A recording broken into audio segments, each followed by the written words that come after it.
Today, July 23, 2023, let us take a look at the news of the deaths of celebrities, see who they are and why they died. Thank you for following the channel. Tony Bennett, 1926 to 2023, legendary crooner. Tony Bennett was an iconic singer who brought traditional pop standards to generations of listeners in a singing career that spanned 8 decades. Died, July 21, 2023. Died in New York City at the age of 96. Bennett's enduring legacy. In later years, Bennett became known for his devotion to the traditional tunes that first made him famous in the 1950s, as well as for his determination to avoid retirement. He stayed relevant and beloved long after the retirements and deaths of many of his peers. Introducing his favorite songs to Gen Zers and millennials. He may have been an anachronism, but he made the music of the past work in a way that surprised even the contemporary audiences that loved it. Yet before he was the elder statesman of standards that he became in the 1990s and beyond, Bennett was a teen idol. Early life. Born Anthony Dominic Benedetto, August 3, 1926, Bennett grew up in Depression-era New York City and went to work to help his family after his Italian immigrant father died when Tony was just 10. He learned the value of hard work from his seamstress mother, gaining a work ethic he'd carry with him for the rest of his life. "One of the early gifts I got was from my mother," he told NBC's Today show in 2007. "She always insisted on top quality. She would make those penny dresses, and the more she made, the more money she would earn. But even still, she'd throw away a bad dress. Always quality. Ever since, I never wanted to do a song that would insult the audience. That's the way to make music that lasts.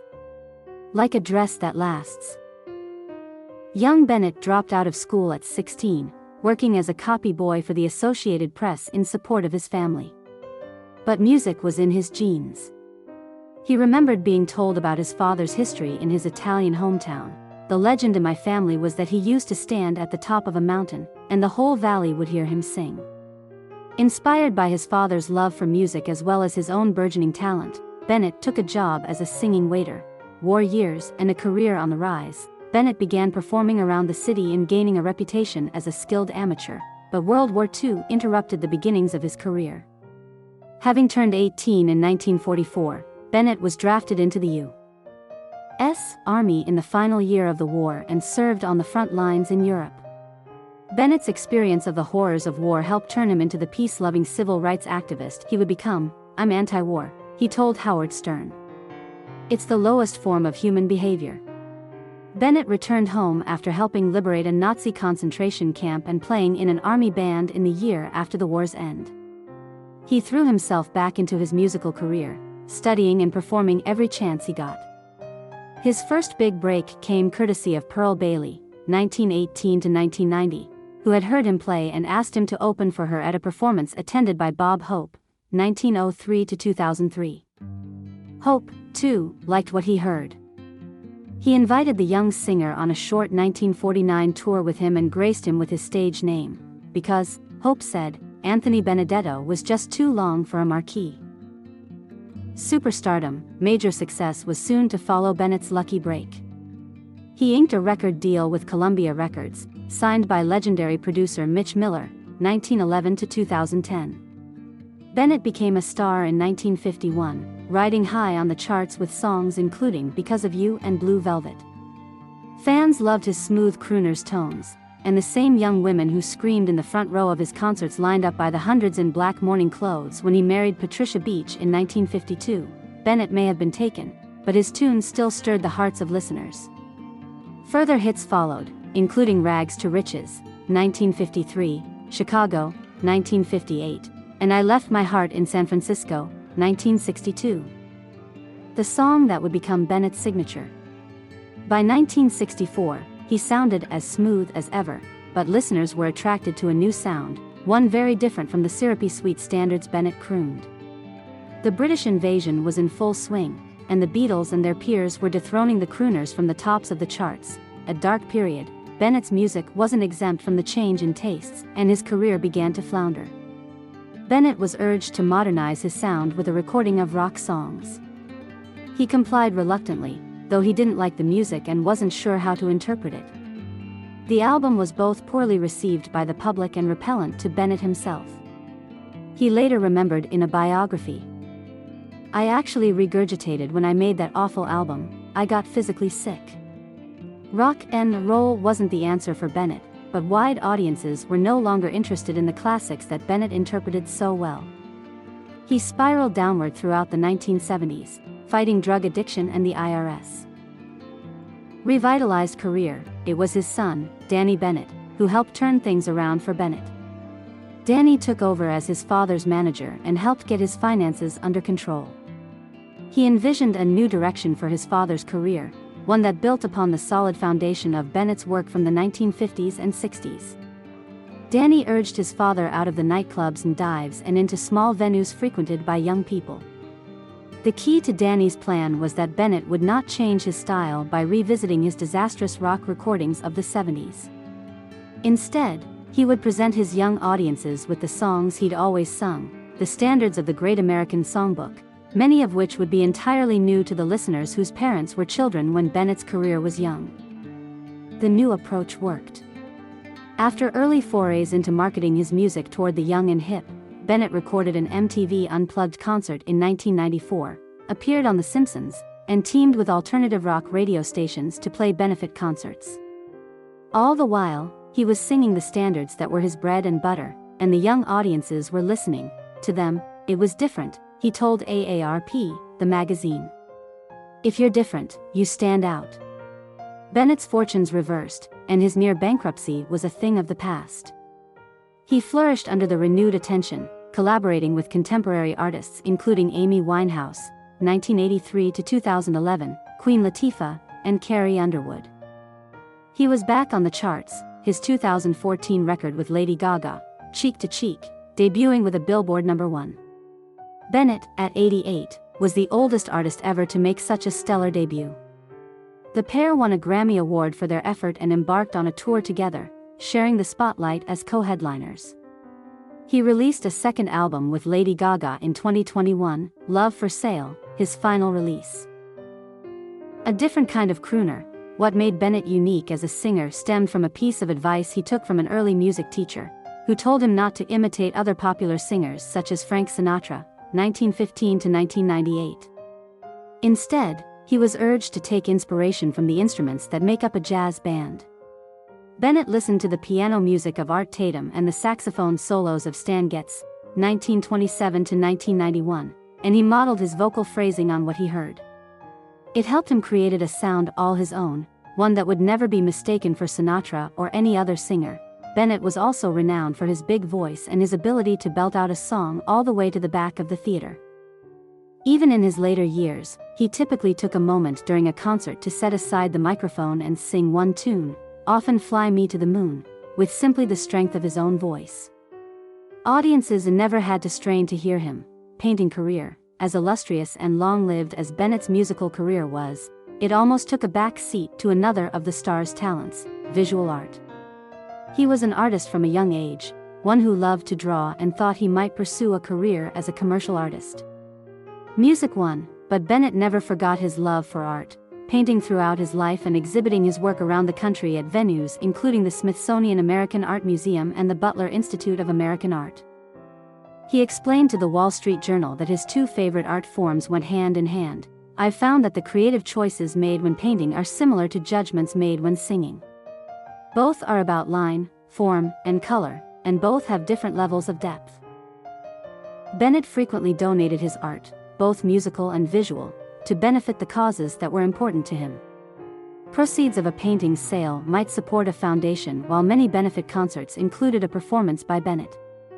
He co-founded Exploring the Arts, a non-profit organization that works to provide quality arts education in schools.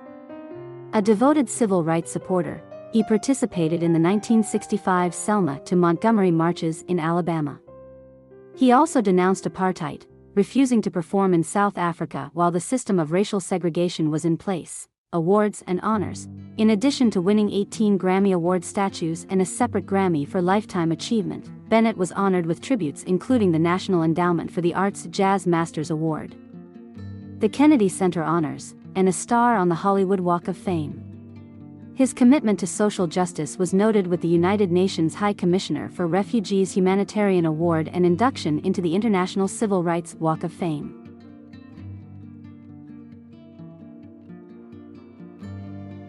Miller Farr, 1943 to 2023, NFL cornerback. Miller Farr was an NFL cornerback with teams including the San Diego Chargers and Houston Oilers. Died July 18, 2023. Died at the age of 80. Miller Farr was an American football cornerback who played for 10 seasons in the American Football League and the National Football League. Miller Farr attended Wichita State University, lettering in football and track. In his senior year, he led the nation in kickoff and punt returns. He was a member of a family of athletes and artists, including a brother and cousins, football players Mel Farr, Lem Barney, and Jerry Levius, and cousin, singer Marvin Gaye. Farr was a first-round draft choice by the AFL's Denver Broncos in the 1965 Red Shirt Draft. Then went to the San Diego Chargers for 1965 and 1966. He played defensive back for the Houston Oilers from 1967 through 1969. During the 1967 season, Farr was the AFL co-leader in interceptions with 10, T. Westmoreland, Janik. Despite a bout with hepatitis, he intercepted 2 passes for touchdowns in one game in 1968. He led the AFL in interception touchdowns that year and was selected All-AFL and All-Pro. Following the AFL-NFL merger, Farr signed with the St. Louis Cardinals beginning in 1970, where he finished out his NFL career. In 1974, he played with the Florida Blazers of the World Football League, a 3-time American Football League All-Star. Farr established an AFL record for the most touchdowns on pass interceptions in a game and tied the AFL record for a season. Miller Farr was selected to the all-time All-AFL second team. Farr was from a family full of professional football players. He was the older brother of former NFL player Mel Farr as well as the uncle of former players Mel Farr, Jr. and Mike Farr. He and his brother attended Abair High School in Beaumont, Texas, and were among 16 pro footballers given the keys to the city in 1971. Miller Farr died on July 18, 2023, at the age of 80. Carlin Glynn, 1940 to 2023, singer and 16 Candles actress. Carlin Glynn was a Tony Award-winning singer and actress with appearances in 16 Candles, The Best Little Whorehouse in Texas, and others.